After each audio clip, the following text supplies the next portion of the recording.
Je vous observe, bande de perdants. Abonnez-vous si vous êtes nouveau et atteignez 7000 likes, ou je viendrai pour vous, ensuite. Maintenant, amusez-vous bien et n'oubliez pas que je vous surveille. Cependant, Hagen parvient à les esquiver en plein vol et profite de l'ouverture pour poignarder l'agresseur à la tête et traîner son corps jusqu'au bord du toit avant d'arracher la caméra sur lui. Le nain regarde tout ce qui se passe et Hagen lui fait comprendre qu'il va s'en prendre à lui ensuite. Le nain termine son repas et Hagen s'apprête à partir alors que Mike et Emma sont emmenés par les secours. Mais il reçoit soudain un appel sur un téléphone jetable et c'est une voix qu'il semble reconnaître. La voix lui dit qu'il a pris la liberté de crypter cet appel pour qu'il n'ait pas à s'inquiéter d'être tracé. Hagen commence par demander qui est vraiment cette voix, mais il n'obtiendra pas de réponse aussi facilement. Tout d'abord, la voix révèle qu'elle sait que Hagen se dirige vers Osa City, mais cette ville dispose d'un système de sécurité multicouche très strict, si bien qu'il lui sera impossible d'y pénétrer seul. C'est pour cette raison que la voix veut offrir son aide à Hagen pour l'infiltrer. Hagen n'est pas assez stupide pour faire confiance à une voix qu'il n'a rencontrée qu'au téléphone. Mais la voix révèle qu'il est dans une situation similaire à celle de Hagen en tant que ninja exilé, et qu'il est donc dans son intérêt de coopérer. Il dit qu'il enverra un lieu où il souhaite rencontrer Higgin plus tard, et qu'il lui laissera le soin de décider s'il faut lui faire confiance ou non. Mike se réveille dans une chambre d'hôpital après l'accident de voiture, et ouvre une note qu'il a reçue de sa fille il y a quelque temps. Il y a quelques années, il participait à une opération d'infiltration avec un autre homme lorsque sa femme a commencé à l'appeler sans arrêt. Il aurait pu répondre, mais il a estimé que son travail était plus important, et a demandé à son partenaire de rester concentré sur l'enquête, même si la véracité du témoignage oculaire n'est pas garantie. La journée se termine sans qu'il ait trouvé quoi que ce soit et, une fois de retour au bureau, il décide finalement que cela vaut la peine de répondre à l'appel de sa femme. Ce qu'il a entendu ensuite a changé sa vie à jamais. Sa fille a été tuée dans un accident de voiture par un inconnu qui, selon les rapports, dormait au volant. Sa femme est dévastée et lui reproche tout autant de ne pas avoir répondu à son téléphone alors qu'il s'agissait d'un événement aussi grave. Ce jour-là, il a perdu sa fille et sa femme. Et maintenant, la seule chose qui lui reste pour le réconforter, c'est le dessin que sa fille a fait pour lui lorsqu'elle était encore en vie. Alors qu'il est plongé dans ses pensées, Higgin l'interrompt en apparaissant au coin de la rue. Mike ne s'habituera jamais à la façon dont les ninjas surgissent de nulle part, mais il a quelque chose d'important à partager. Ils appellent Emma lorsque Higgin mentionne le type qui a dit qu'il pouvait offrir de l'aide pour la mission d'Osa. Mike n'est pas convaincu que ce type soit un autre ninja comme Higgin, mais il n'a pas d'informations qui n'ont été transmises qu'aux ninjas de l'ancienne organisation, et personne n'en a parlé depuis qu'ils sont arrivés dans ce pays. Les recherches d'Emma montrent également que ce type sait de quoi il parle quand il s'agit du système de sécurité d'Osa. Car ce n'est pas une blague. Il faudrait être un véritable fantôme pour le passer sans être détecté. Mais s'il s'avère que c'est un piège, il n'aura qu'à les tuer tous. Mike n'apprécie pas le fait que Higgin ait avoué en toute décontraction vouloir commettre un homicide, mais il laisse cela de côté pour l'instant. Ce qui est important, c'est de discuter de la façon dont ils vont se frayer un chemin jusqu'à Osa City. Si l'on considère la dernière fois que Mike a parlé à son patron, Osa a certainement un œil sur lui, alors Emma pense qu'il vaut mieux en rester là. Elle avait peut-être raison de dire que le meilleur moyen d'accéder au secret d'Osa serait de pénétrer dans leur QG, mais elle n'a jamais dit que c'était possible. Mike la supplie de revenir sur sa décision, mais elle est technicienne, pas magicienne, donc elle ne peut rien faire. Cependant, cela ne signifie pas qu'ils n'ont plus d'options puisqu'elle a trouvé une autre piste sous la forme d'une communauté d'utilisateurs du Dark Web qui ont gardé un œil sur les actions de Osa. D'après ce qu'ils ont vu, ils pensent que Osa projette de conquérir le monde en fabriquant des armes de destruction massive. Mike pense d'abord qu'il ne s'agit que de théories conspirationnistes, mais il vaut mieux prévenir que guérir. Emma parvient à localiser l'administrateur du groupe qui prétend être l'un des anciens chercheurs d'Osa, mais il est très loin d'ici et il faudra du temps pour l'atteindre. Mike dit que ce ne sera pas un problème, mais il veut y aller seul parce qu'Emma en a fait assez pour l'aider. Il ne veut pas qu'elle gâche sa vie dans une telle mission, mais lui, d'un autre côté, a déjà perdu tout ce qui lui tenait à cœur dans la vie, alors il n'a rien à perdre. Cependant, Emma ne recule pas, alors qu'ils sont à deux doigts d'obtenir des informations sur Osa. Et si elle a de la chance, elle pourrait même être en mesure de voler certaines de leurs données de pointe et de les vendre pour des millions sur le marché noir. Comme elle n'abandonnait pas, ils décident de rester ensemble et Hagen se lève pour attendre que les autres soient prêts à partir. Mais avant qu'ils ne partent, Mike lui demande s'il a déjà dit à sa femme qu'il était un ninja. Hagen répond que sa femme était au courant puisqu'elle l'était aussi, mais qu'ils n'ont pas respecté le code ninja qui veut que l'on reste émotionnellement éloigné des autres ninjas. Cela remet la vie de Mike en perspective, puisque même un ninja comme Hagen a choisi la famille plutôt que le travail. Le chef d'Osa a convoqué une réunion pour discuter de la façon d'éliminer Hagen, qui semble être un combattant redoutable. Le petit nain se moque de lui parce qu'il s'intéresse autant à Hagen, mais cela ne le dérange pas de s'y intéresser autant que nécessaire, tant qu'il obtient les données qu'il recherche désespérément. En fait, s'il le fallait, il serait prêt à demander à son assistante de lui donner Gluck 9000, si cela permettait d'obtenir des données décentes, et elle est également prête à faire tout ce que son patron lui demande de faire. Blague à part, le directeur d'Osa demande quel est le plan puisque Higgin va certainement se montrer ici ensuite, Mason lui dit de se rassurer car Osa City est impénétrable à 100%. Il n'aime pas quand les gens utilisent le mot 100%, car c'est comme si quelqu'un voulait passer à travers, mais avant de continuer, il demande à Big D s'il écoute la réunion. Big D écoute, c'est certain, mais il a des choses plus urgentes à faire pour s'assurer que son fond de reste est aussi frais que possible. Et si Higan fait la moindre entorse à son afro, il veillera personnellement à ce qu'il meure.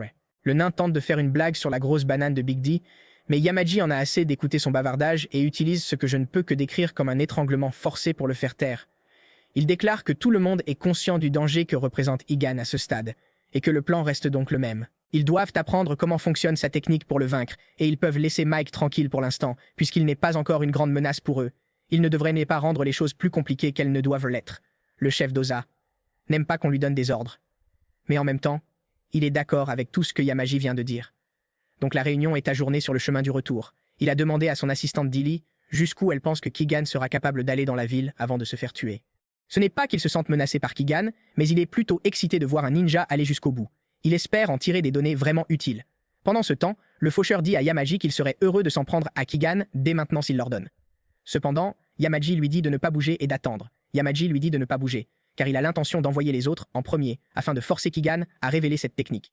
Leurs morts seront sans conséquence pour l'organisation, et ce n'est qu'une question de temps avant qu'ils n'atteignent leurs véritables objectifs. Et pendant qu'ils parlent, ces agents se sont introduits dans un bâtiment où ils ont éliminé tous les gardes et volé des documents gouvernementaux top secrets, et après avoir accompli leur mission, ils se sont simplement évanouis dans la nuit. Nous assistons maintenant à un flashback sur la nuit où Higan a été reconnu par l'organisation Ninja et a reçu son nom de ninja. C'est la preuve de la compétence et du pouvoir des 3 ninjas, et ils doivent donc en être très fiers. À partir de ce moment, ils s'appelèrent Higan, Zai et Mari. Mais ce n'était pas tout ce qu'ils allaient recevoir dans le cadre de leur cérémonie. Ils allaient également recevoir des techniques spéciales qu'ils n'étaient pas autorisés à partager avec qui que ce soit, même entre eux. Une fois la cérémonie terminée, ils s'assirent tous pour la soirée. Mari semble très heureuse d'avoir un nom, mais Zai a du mal à s'y habituer. Avoir un nom signifie qu'ils ne sont plus des ninjas inutiles qui cessent d'exister une fois qu'ils sont tués. Désormais, ils pourront toujours se souvenir les uns des autres et du lien qu'ils ont tissé. Pour commémorer l'occasion, les 3 partagent un verre et rient lorsque Higan s'étouffe accidentellement avec le sien. Après un certain temps, ils sont envoyés en mission, où plusieurs gardes de sécurité ont été tués au hasard, afin qu'ils puissent s'infiltrer dans la maison d'une personne importante. L'homme leur tire dessus, mais nous savons tous que les armes à feu sont inutiles contre eux, et il finit par être poignardé à la tête alors qu'il pénètre dans la chambre. Mary, à ce moment-là, remarque quelque chose dans le placard. Elle va donc vérifier et trouve la femme et l'enfant de l'homme qui se cachent.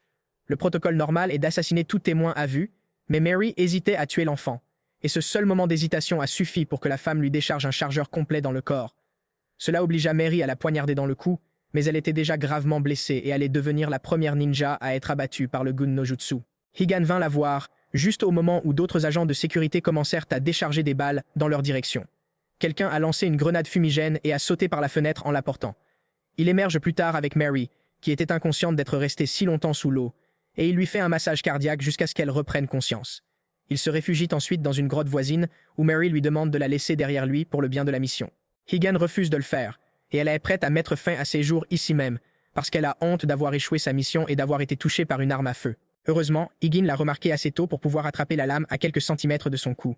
Elle lui rappelle le code ninja qui veut que l'on ne s'attache pas émotionnellement, même à ses alliés, mais Higan a déjà décidé de briser ce code les jours où il l'a rencontré. Ils s'embrassent tous les deux, et quelques heures plus tard, Sai les retrouve émitouflés dans un coin de la grotte. C'est à ce moment-là que leurs problèmes avec l'organisation ont commencé. De retour dans le présent, Micah essaie de joindre Higan, qui est en route pour rencontrer la source qu'ils ont trouvée sur le dark web, mais il reçoit un appel de son patron au même moment. Il n'est pas content de ce que Micah a fait récemment, mais il est libre de faire ce qu'il veut puisqu'il n'a pas d'affaires à traiter pour l'instant. Le cas d'Emma est cependant différent puisqu'elle doit toujours rendre des comptes à son patron direct. Elle ne peut donc plus l'accompagner, ce qui n'est pas grave puisque Micah ne voulait pas l'entraîner là-dedans, mais avant qu'ils ne se séparent, elle lui demande s'il n'aurait pas faim par hasard. Pendant ce temps, Higan est contacté par le mystérieux ninja exilé, qui est heureux qu'il ait pris la décision d'accepter son aide. Tout d'abord, il veut que Higan comprenne exactement comment fonctionne le système de sécurité d'OZE. Il fonctionne entièrement sur la base de leur technologie développée indépendamment et vérifie à l'avance si les véhicules qui s'approchent ont l'autorisation d'entrer. Si le système détecte la présence d'un invité indésirable, les drones ouvrent immédiatement le feu. En outre, l'espace aérien au-dessus de la ville est entièrement recouvert d'une barrière électromagnétique qui ne laisse passer que la pluie. Il est donc impossible d'y pénétrer depuis le sol. C'est pourquoi Egan entrera par les installations souterraines qu'ils ont utilisées pour gérer tous les capteurs qu'ils ont construits dans la ville. Des caméras de sécurité, des pièges à laser et des mercenaires armés patrouillent dans les sections. Alors pour s'assurer que le plan se déroule bien, il doit éviter tout combat, quoi qu'il arrive. S'il parvient à les franchir, il atteindra la barrière qui entoure la ville, et à ce moment-là, la voix exercera sa magie et l'éteindra pendant 5 secondes pour qu'il puisse entrer. Dans un restaurant, Emma et Mike mangent un morceau, et Emma dit à Mike que même s'il n'est pas le meilleur des mentors, elle doit admettre qu'il lui a beaucoup appris. Alors même s'ils travaillent séparément pour l'instant, elle veut qu'il s'assure de rester en bonne santé.